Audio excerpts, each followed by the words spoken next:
Jones this year.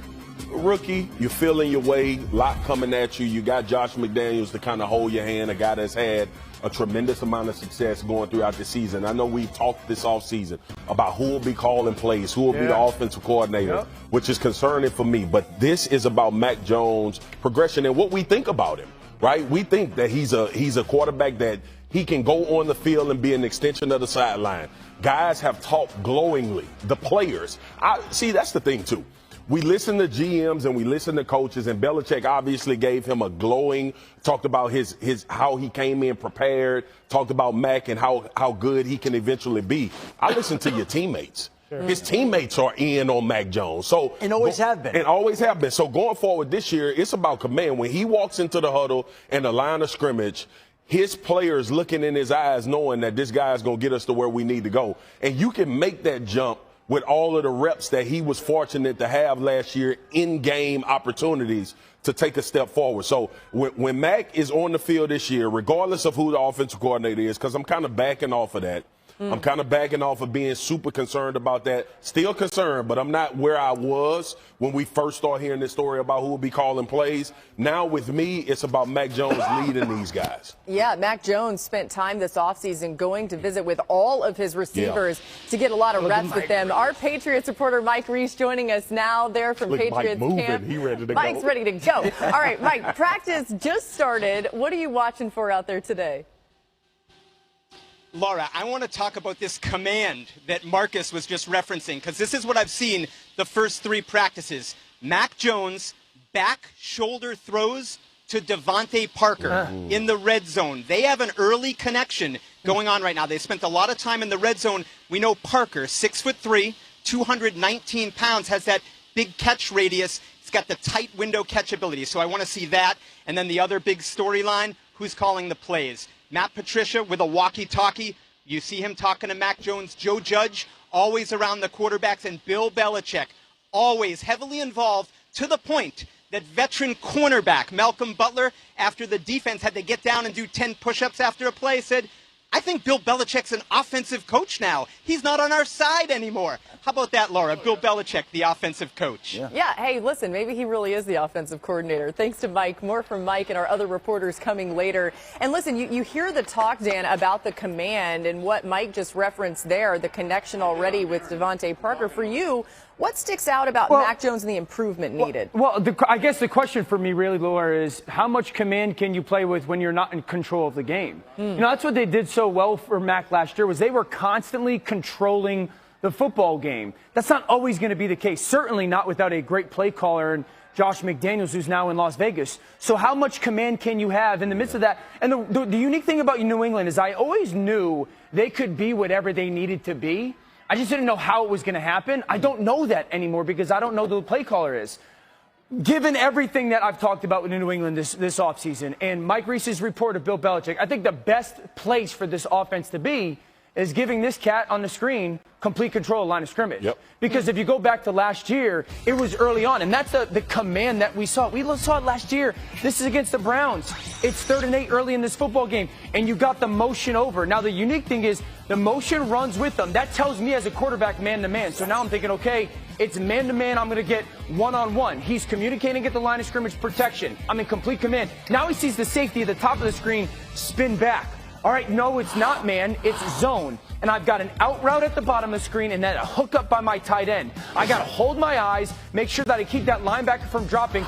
Ball come out to Hunter Henry before he's ready for it because I'm in complete command at the line of scrimmage before the ball gets snapped and throw it exactly where I can protect him before the linebacker and the corner gets there. This is one of my favorite reps of the season.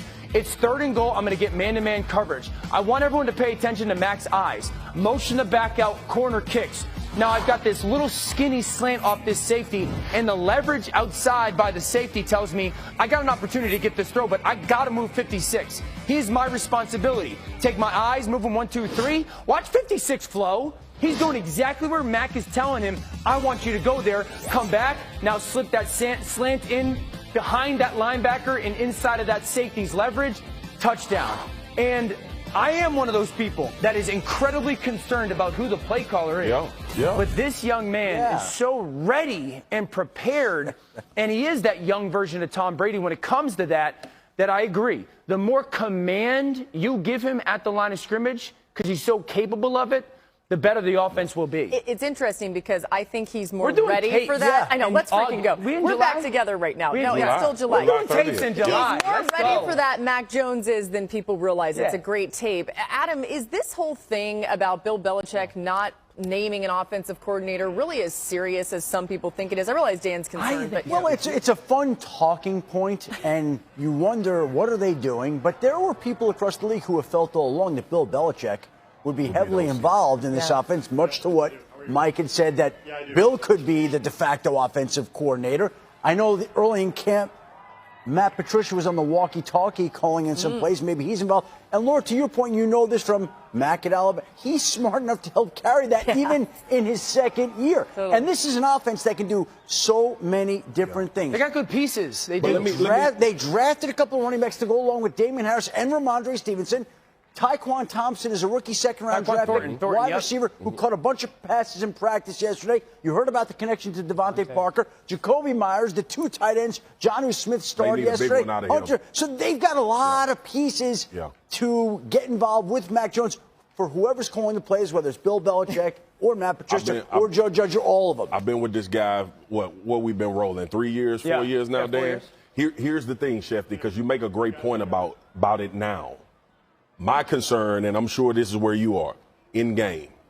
That's my thing. The play Like calling feel. Listening to you, the feel for the game, especially when you got guys that haven't been doing it at a consistent rate. My biggest concern was Matt Patricia and Joe Judge offenses were terrible when they were head coaches. Awful. So that's the only in game is where I want to see. Because game planning, designing a game plan is a science. It is repeatable and it is observable.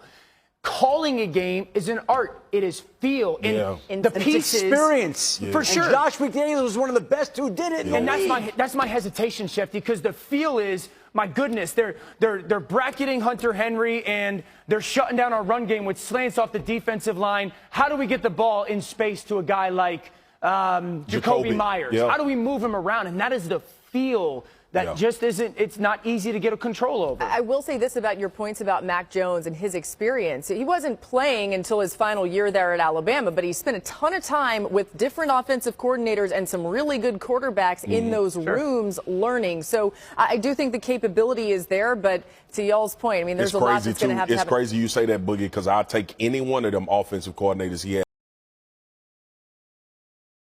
Hey, good point. I think a lot of people would. All right, listen, let's go elsewhere in that division next on the show. Josh Allen is out there getting ready to go. Look at him. We're going to get to check in on the Bills. Man, he looks huge, you guys.